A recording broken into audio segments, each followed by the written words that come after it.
இது என்னப்பா செம்மையா இருக்கே. ஆதி தமிழனோட மீன்பிடி டெக்னிக் இதுதான். மீன் எப்படி வந்து மாட்டுது பாருங்க.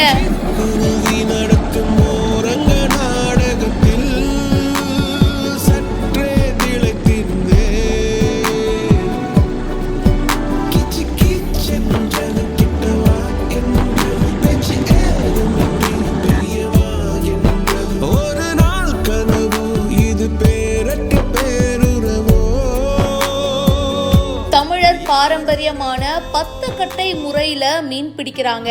ஓட்டை பனைமரம் டெக்னிக் செம்மையா ஒர்க் அவுட் ஆயிருக்குல. இந்த ஓடையில நிறைய மீன்கள்லாம் இருக்கு. ஆனா அந்த ஒவ்வொரு மீனும் அப்படியே சொல்லி வச்ச மாதிரி கரெக்டா அந்த பக்கம் வந்து விழுது.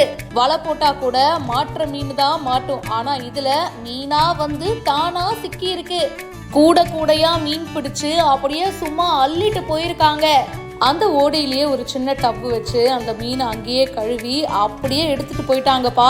மீன் பாட்டுக்கு ஏதோ ஒரு கட்டையில மோதுது. அதுக்கப்புறமா அலேக்கா இந்த சைடு வருதே, அது எப்படின்னு யோசிச்சிருப்பீங்களே. இதுக்கு பேரு தாங்க 10 கட்டை முறை அப்படின்னு சொல்லுவாங்க. துளையிடப்பட்ட பனை மரத்துல செய்யப்பட்ட 10 கட்டை அப்படின்னு இதுக்கு பேரு.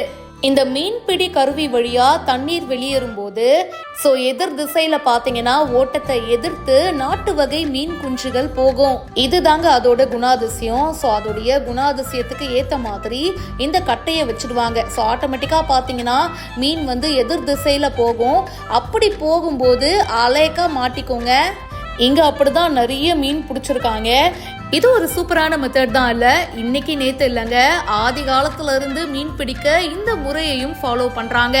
வைப் வித் வில்லேஜர்ஸ் அப்படின்றவங்க இந்த வீடியோவை ஷேர் பண்ணியிருக்காங்க. இதை பத்தி உங்களுடைய கருத்துக்களை சொல்லுங்க. மேலும் பல இன்ட்ரெஸ்டிங்கான விஷயங்களுக்கு இப்பவே ஃபாலோ பண்ணுங்க.